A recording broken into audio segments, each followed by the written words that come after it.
उस समय मेरे स्कूल में छुट्टियां शुरू हो चुकी थी तो मेरे घरवालों ने मुझे नानी की देखभाल के लिए गांव भेज दिया। मेरे नाना जी कुछ साल पहले ही गुजर गए थे।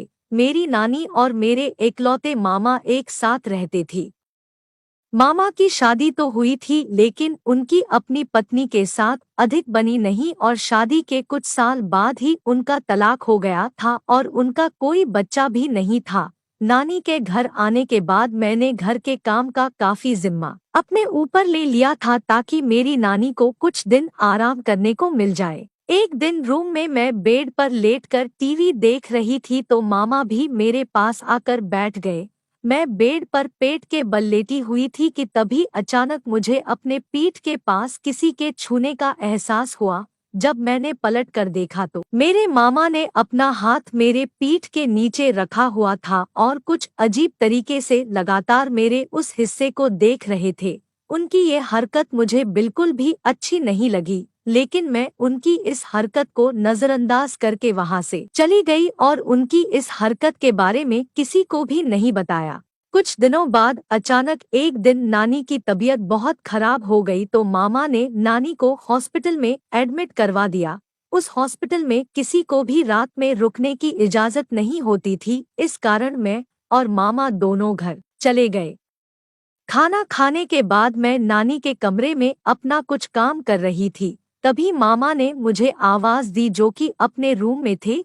जब मैं उनके रूम में पहुंची तो वो बेड पर सोए हुए थे और इशारे से मुझे अपने बेड के पास बैठने को बोले। मैं बिना ज्यादा सोचे उनके बेड पर बैठ गई। तभी मामा जी बोले कि जब से तुम आई हो घर के सारे काम कर रही हो, जिसके कारण मुझे काफी आराम हो गया है। अपने मामा की इस बात पर मैं बोली कि मैं तो आप और नानी की देखभाल के लिए ही आई थी, तो इसमें कोई भी एहसान की बात नहीं है। इसके बाद मामा अपने बेड से मेरी तरफ खिसक कर बोले कि मैं तुम्हारी मामी से तलाक के बाद काफी अकेला हो गया था। जब से तुम आई हो ऐसा लगता है कि ये एक घर है, वरना ये घर काटने को दौड़ता था। उनकी ये बातें मेरी समझ में नहीं आ रही थी और मैं अब उस रूम से जल्दी से निकलकर भागना चाहती थी। फिर उन्होंने कहा कि मुझे भी किसी के साथ की जरूरत महसूस होती है। मेरी भी कुछ जरूरतें हैं, जैसे कि सभी की होती है। उनकी बात सुनकर अब मुझे उनसे थोड़ा डर लगने लगा था। इससे पहले कि मैं कुछ बोल पाती, उन्होंने मेरे कमर पर हाथ फेरना शुरू कर दिया। अब मैं बहुत ही असहज महसूस कर रही थी। मेरे कुछ भी रिएक्शन ना करने की वजह से मामा का हौसला और बढ़ गया और उन्होंने मेरे उभारों को टच करना शुरू कर दिया।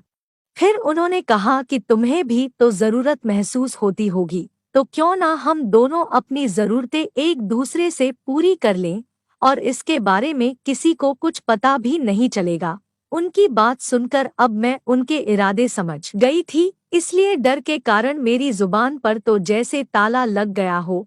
तभी उन्होंने मेरा हाथ अपने हाथ में ले लिया और बोले कि तुमको जब से देखा है मैं ये सब तुमको बताना चाह रहा था, लेकिन आज मौका मिला है तो बता रहा हूँ। फिर उन्होंने मेरा हाथ पकड़कर किस कर लिया। मैंने अपना हाथ पीछे खींचा और जोर जोर से रोने लगी। तब उन्होंने कहा, अरे तूने तो अभी से रोना शुरू कर दिया, जबकि मैंने तो अभी कुछ किया भी नहीं है। मैं उनके आगे हाथ जोड़कर उनसे ऐसा ना करने की भीख मांगने लगी। मैंने जल्दी से उठकर रूम से भागने की कोशिश की तो मामा ने जल्दी से दरवाजे पर लॉक लगा दिया और बोले कि मैं तो तुमसे अच्छे से पेश आ रहा था, लेकिन शायद तुम्हें मेरा अच्छे से पेश आना अच्छा नहीं लगा। अब मैं तुम्हें बताता हूँ कि कैसे पेश आया जाता है। उसके बाद मेरे मामा ने मुझे पकड़कर बेड पर पटक दिया और मेरे ऊपर आ गए। डर के कारण मेरा दिल बैठा जा रहा था और मैं लगातार रोए जा रही थी। तब मामा ने कहा कि रोना बंद कर और मेरा साथ दो, ऐसा करने से तुझे भी मजा आएगा। इतना कहते हुए उन्होंने मेरे साथ वो सब करना शुरू कर दिया जिसके बारे में मैं कभी सोच भी नहीं सकती थी और मैं बस लगातार रोए जा रही थी। फिर उन्होंने मुझे पीठ के बल लेटा दिया और मेरे ऊपर लेट गए और बोले कि इस दूध में जो मजा है वो कहीं भी नहीं। और ऐसा कहने के बाद मेरे उभारों पर हाथ फेरने लगे और मुझे हर जगह काटना और चूमना शुरू कर दिया। अब मैं समझ गई थी कि मैं उन्हें ऐसा करने से नहीं रोक सकती। फिर उन्होंने मुझे पलटकर पेट के बल लेटा दिया। वो काफी जवान और ताकतवर थे, इसलिए मैं उनके आगे कुछ भी नहीं कर सकती थी। और कुछ समय के बाद मुझे जो दर्द अपने नीचे महसूस हुआ उसे मैं बयान भी नहीं कर सकती थी। इस दर्द के कारण मेरी आवाज तक बंद हो चुकी थी। इतना अधिक दर्द मैंने शायद ही कभी पहले पूरी जिंदगी में महसूस किया हो। अब तो मैं अपना होश खोने लगी थी और मेरे दिल में यही चल रहा था कि यह सब किसी तरह से जल्दी खत्म हो जाए।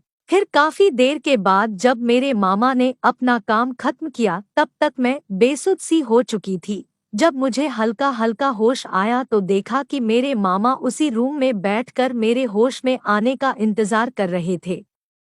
उन्होंने मुझे होश में आता देख कहा कि मुझसे गलती हो गई है।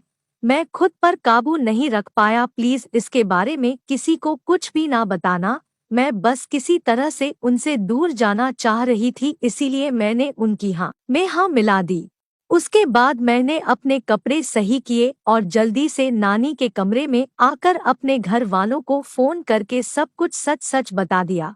कुछ घंटे में ही मेरे घर वाले पुलिस के साथ वहां आ गए और तब मामा अपने कमरे में सो रहे थे। पुलिस ने मेरे बयान के आधार पर उन्हें पकड़ा और अपने साथ ले गए।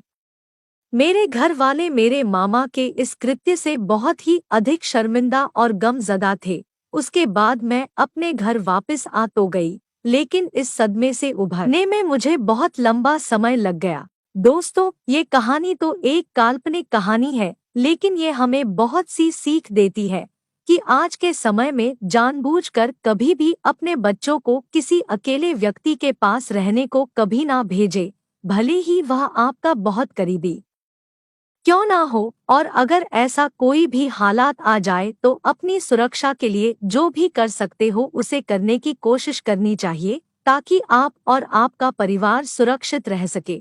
इस कहानी के बारे में अपनी राय जरूर दें और ये कहानी कैसी लगी कमेंट बॉक्स में जरूर टाइप करें। और ऐसी ही कहानियों के लिए इस चैनल को भी सब्सक्राइब कर लें। धन्यवाद।